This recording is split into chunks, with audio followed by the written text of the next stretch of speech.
Nesses últimos dias, a gente viu retornar, na verdade, um debate bem acalorado sobre IA e artes, e os artistas, né? E aqui há várias alegações, né, sobre roubo do trabalho de artistas, e como eu falei aqui nos últimos dois vídeos sobre esse tópico, eu quero abordar uma questão que é mais abstrata, na verdade. A gente falou de um caso concreto ali, né, de uma reivindicação concreta, de questão de direitos autorais, de plágio, de cópia, de, legislação, mas hoje eu quero falar sobre a ideia mais abstrata do que é a arte.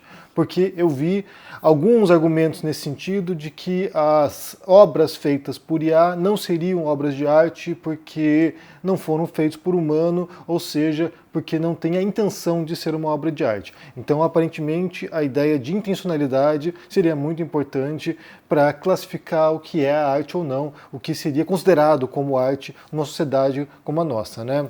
E aí a gente entra numa questão aqui que, em parte, tem a ver com quais teorias estéticas você adota, quais ideias, né, quais conceitos você usa para compreender o que é obra de arte, o que é arte, e também entender as questões específicas relacionadas a esse contexto das IAs. Como isso pode bagunçar completamente o mundo da arte e a nossa compreensão do que é arte, né? E aqui eu vou entrar num campo que foi o campo do foco meu na graduação em filosofia, né? Eu imagino que muitos de vocês saibam, mas na filosofia eu me dediquei principalmente à estética, que é essa área da filosofia que estuda a obra de arte. Então, assim, são muitas teorias que existem ao longo da história e algumas, ou muitas delas, tendem a ter uma visão essencialista da obra de arte, ou seja, nas obras de arte haveria certos atributos, certas características que seriam intrínsecas à obra de arte, e isso seria um critério para você avaliar se uma produção cultural é artística ou não, ou seja, a própria obra de arte traria em si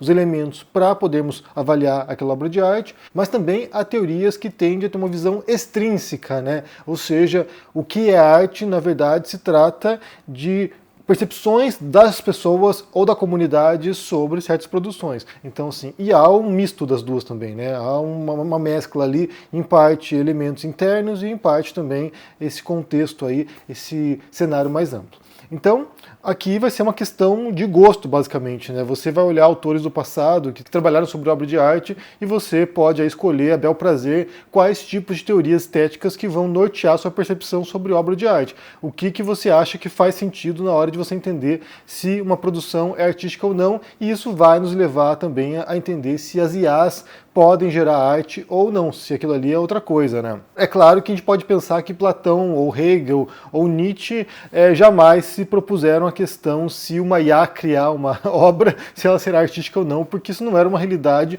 e eles nem sequer cogitaram isso. Mas quando você inclui esse elemento da intencionalidade, ou seja, ter a intenção de criar arte, isso delimita, em parte, o objeto da produção, né? Então, se a gente acha que tem que ter uma intenção humana por trás disso, isso vai restringir bastante o nosso entendimento do que é arte. Por outro lado, também vai excluir muita coisa, né? Se você for no Museu Grande, por exemplo, se for no Louvre, por exemplo, ou no Metropolitan Museum de Nova York, você vai encontrar nesse museu de arte, o METS é isso, né? Museu de Arte de Nova York, você vai encontrar muitas obras lá, muitos artefatos históricos que estão no museu de arte, mas que não havia a intenção do criador de que aquilo fosse arte. Vamos pensar num pinico. Você tem um pinico que está exposto no museu de arte, um pinico decorado, obviamente, né? Sei lá, um pinico bonito. E aquele pinico ali, quando foi criado pelo fabricante de pinicos, ele não pensou naquilo ali como uma obra de museu. Ele não pensou naquilo ali como se fosse, algo a ser admirado pelas pessoas. Era um item utilitário. Você põe no teu quarto e você faz suas necessidades naquele pinico. Mas isso hoje, né, um pinico histórico, um pinico do século XVII, do século XVIII, ele pode ser posto no museu e visto como esse artefato histórico que é entendido hoje como artístico. Então, no museu, por exemplo, como o Metropolitan, como o Louvre lá de Paris, você vai ver muitos artefatos, vai ver múmias, por exemplo, que não são obra de arte. As múmias não eram pensadas como, um artefato de museu. Eram pensados como todo um ritual, né? O ritual religioso dos egípcios, para ajudar lá a transição para a vida após a morte, lá do faraó, ou de algum sacerdote, ou de alguma figura importante. Então aquilo ali não era entendido como artefato artístico, era entendido como outra coisa, era um item religioso. Você pode ir no museu, por exemplo, de arte sacra, e você vai encontrar ali um monte de obras de arte, crucifixos, cálices, mantos de bispos, vai encontrar lá um monte de obras de arte que elas eram entendidas no seu contexto religioso, não tinham esse teor de ser apreciada como uma obra de arte de um museu.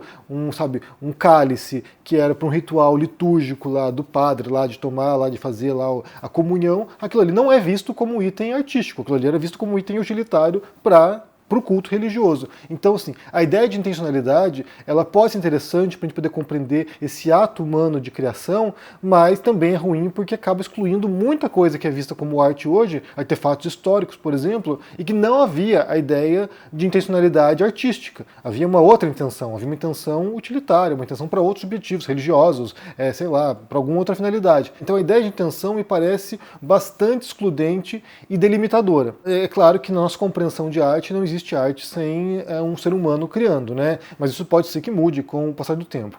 Então, para começar, essa ideia de intencionalidade, ela me parece ruim, mas a gente pode adotá-la como um princípio norteador aqui para compreender como seria possível, né? A gente pode cogitar aqui a existência de obra de arte feita por IA. Mas segura aqui um pouco isso e a gente vai voltar aqui na questão das teorias estéticas, né? Como eu falei, são muitas teorias estéticas e eu já disse muitas vezes aqui que a teoria estética que eu adoto é a teoria institucional da arte, que foi elaborada pelo John Dicke e pelo Arthur Danto, dois autores que compreenderam que, dada a produção artística do século XX principalmente, que ampliou completamente os limites do que poderia ser arte, como a gente pode compreender o que é a obra de arte? Como se dá esse reconhecimento do que seria o artístico? E aí a gente entra num problema muito grave, que foi o problema do ready-made art, que é a obra de arte que você pega um objeto, por exemplo, pega uma roda de bicicleta, e você põe no museu essa roda de bicicleta, e daí as pessoas admiram aquilo ali, apreciam, olha só, uma roda de bicicleta. Ou, por exemplo, o que fez o Duchamp, né, que pegou a roda de bicicleta, mas o Duchamp que pega lá um urinol e põe no museu o urinol, assina lá, e assina com outro nome, né, assina esse urinol e põe no museu. E aí você vai na exposição e você olha o urinol e você, gente, olha que interessante.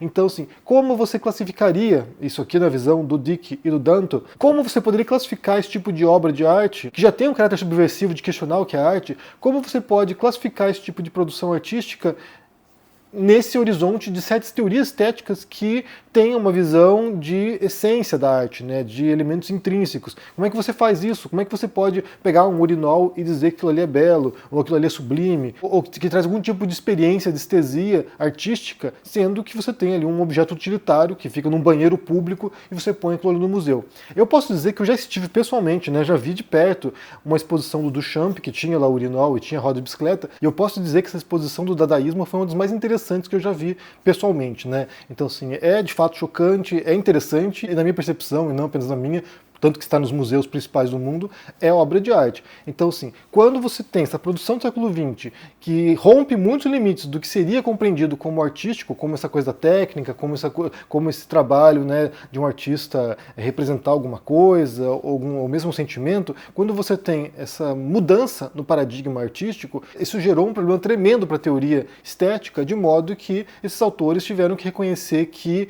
talvez a questão não fosse essa, né, o foco não fosse esse, o ponto de compreensão da arte não fosse esses elementos como harmonia, como proporção, como beleza, mas sim uma outra coisa. E aí eles chegam na conclusão, eles elaboram essa teoria de que aquilo que é arte, basicamente, é aquilo que a comunidade artística julga como arte. Então, assim, eu falei isso recentemente, né? Se você tem museus, galerias, curadores de museus, se você tem críticos artísticos, sei lá, casas de show, casas de concerto, maestros, escritores, críticos literários, prêmios artísticos, casas de leilão, se esses passos de legitimação, incluindo a academia também, se você tem esses passos de legitimação dizendo isso aqui é uma obra de arte e que tem valor e que merece ser exposto aqui ou merece ser vendido, então aquilo ali é arte. Então haveria quase um círculo vicioso aqui, né? E isso é prévio à produção artística. Então, assim, há esse grupo, um grupo especializado de pessoas que apreciam, admiram e trabalham com a arte,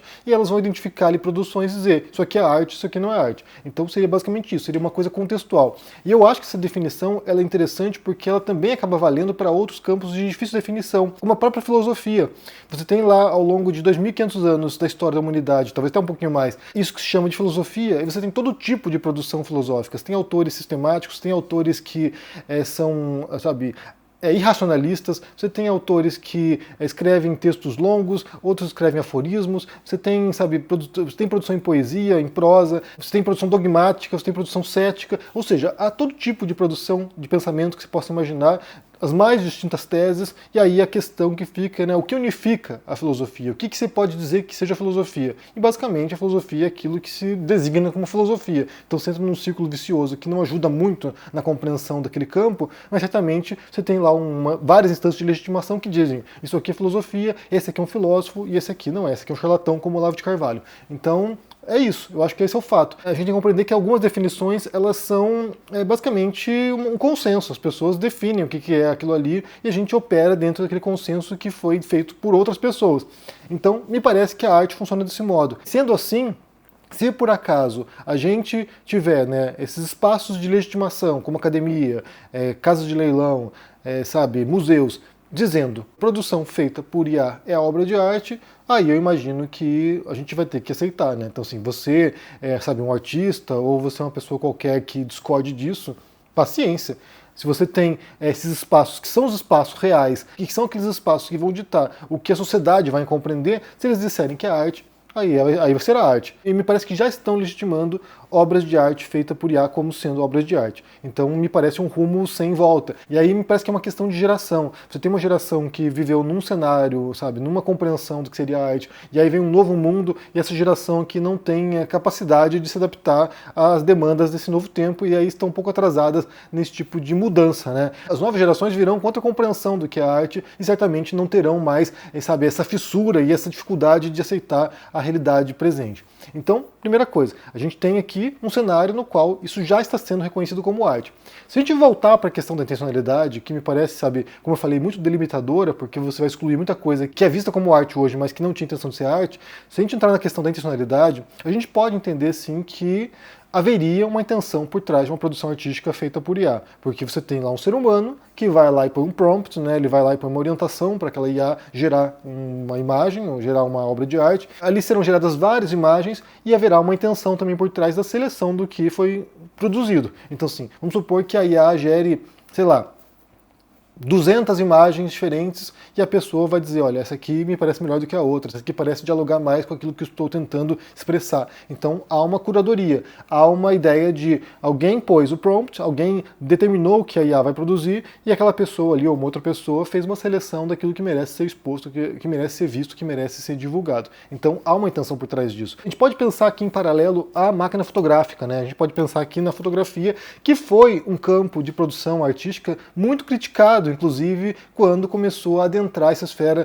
não apenas do documentário, não apenas de, sabe, de registrar a realidade, mas também de tentar expressar de forma artística alguma coisa. Então a fotografia tem esse elemento, ela que a gente tem uma ferramenta aqui, né, um instrumento que é a câmera fotográfica, que imagino que muita gente que fotografa o tempo todo não tem a menor ideia como funciona, quais são os mecanismos internos aqui, quais são os princípios que fazem com que uma foto seja gerada, e você vai lá, você pega, tira uma foto, aperta um botão, tira uma foto, e essa foto é registrada sem que você tenha qualquer tipo de participação naquela produção da imagem. Você pode compor a imagem, você pode, sabe, focar, você pode, controlar a exposição da foto. Tudo isso está sob controle de quem produziu. Seria o prompt. Você, sabe, fazer a composição da foto seria o prompt, e aí você vai lá, aperta o botão e o mecanismo aqui gera a imagem que você vai ter guardada. E aí, isso aqui é uma obra de arte? Você tirar uma foto é artística? É claro que depende do modo como a foto vai ser enquadrada, quais elementos que você vai utilizar e como aquela foto ali integra um grande debate artístico possível. Mas o mecanismo, né, a produção ali, não está sob o controle do fotógrafo. O fotógrafo pega um instrumento, uma ferramenta que gera a foto a partir do que ele está vendo. Então, se a gente for pensar, como eu falei, de maneira paralela ou análoga, aqui a gente pode dizer que você pôr uma instrução numa ferramenta, né, uma ferramenta como a IA, você pôr uma instrução, depois fazer a triagem do que foi produzido, seria quase parecido com o processo de você compor uma foto e apertar um botão depois. Sem contar também que uma das etapas fundamentais da fotografia tem a ver com a seleção das fotos, né? É claro que antigamente com esse tipo de câmera analógica aqui você tinha um número limitado de quadros, né? Você tinha, por exemplo, lá no filme 26 poses ou 32 poses, então assim, você tinha um número limitado, mas você podia tirar muitas fotos e depois selecionar as melhores. Hoje em dia com câmera digital você pode tirar milhares de fotos de alguma coisa e escolher aquilo que está mais apropriado, aquela que está mais perfeita para aquilo que você quer queira demonstrar. A questão do roubo de produção de outras pessoas, que me parece a mais, urgente e que mais tem causado comoção entre as pessoas, é um outro tipo de debate também bastante complicado, porque a gente entra na questão da inspiração e do modo como nós, seres humanos, também olhamos aquilo que já foi feito, aquilo que já foi produzido e como isso serve como material para a gente poder pensar o mundo, para a gente poder, transmitir a nossa visão da realidade através da arte. Então, sim, os artistas são pessoas que, geralmente, também apreciam arte, também frequentam museus, também veem a obra de outros artistas e, através desse tipo de relação com aquilo que foi produzido, eles vão criar uma obra de arte nova. Eles vão tentar, recombinar elementos que eles viram em outros autores, em outros artistas, e, através disso, vão produzir uma obra nem sequer inédita, uma obra diferente. A questão da originalidade também acho que é superestimada, porque é muito difícil ser original. Eu acho que hoje em dia é quase impossível que se você venha com uma ideia que seja totalmente, inédita, que ninguém fez antes. A gente está aqui recombinando elementos, muitos artistas fazem isso, essa recombinação de elementos, muitas vezes trabalhando com coisas já feitas anteriormente. Então, a gente vai entrando num terreno muito arenoso, porque a gente vai criando condições para que a arte seja isso ou seja aquilo, sendo que é um campo bastante fluido e que não cabe nessas caixinhas. Então, assim, tentar dizer, não, a intencionalidade é importante para a obra de arte, depende, né? Como eu falei, você tem artefatos históricos que são obra de arte hoje e não eram artísticas no passado. Então, depende. O caráter da originalidade ou do ineditismo é importante? Depende. Talvez não seja necessário também. Você pode recombinar elementos de outros artistas. A Renascença, por exemplo, né, é um momento histórico que eles voltam para a Grécia Antiga para buscar os elementos, para buscar as formas, para buscar as ideias da arte greco-romana. Então, assim, é uma arte menor porque estava se inspirando ou tentando quase reproduzir, às vezes, o que foi feito no passado? Não, foi um dos grandes momentos da obra de arte da humanidade. Então, assim, é muito difícil tentar encaixar a arte nesses quadradinhos aqui, e eu acho que é delimitador. Mas são questões importantes, como eu falei, são questões urgentes para a nossa geração, para quem trabalha com arte, para quem se interessa por arte, porque isso vai ditar os rumos da produção futura. E quem vai ocupar esse espaço, né? Quais serão os novos artistas? Com quais IAs vão trabalhar? Como os museus e as galerias e os prêmios e a academia vai lidar com isso? Então são questões de um mundo em transformação e que vão mudar nossa relação com a produção cultural também. Pessoas que jamais pensaram ser capazes de produzir alguma coisa vão trabalhar com a IA e gerar imagens interessantíssimas. E aí essas pessoas estarão no mesmo patamar que outros artistas. Claro que entra o caráter artesanal, de você ser capaz de fazer, com as próprias mãos aquilo ali, de você ser capaz de, inclusive, distinguir o que é uma arte interessante de uma não interessante, de uma não eficaz. Tem a ver com formação, compreensão da história da arte, tem a ver com estudo, tem a ver com dedicação, com trabalho, mas são questões bem instigantes. Eu quero ouvir de você aqui o que você pensa sobre essa pergunta, né? Se é possível que haja obra de arte feita por IA, se a IA pode criar arte, como é que você entende essa pergunta, como é que você entende esse cenário? Deixa aqui embaixo no comentário, deixa o joinha, se inscreva no canal aqui, ativando o sininho, isso é muito importante para ajudar aqui no engajamento, se torne um membro para dar uma força e se cuide por aí. Um forte abraço e até mais. Tchau!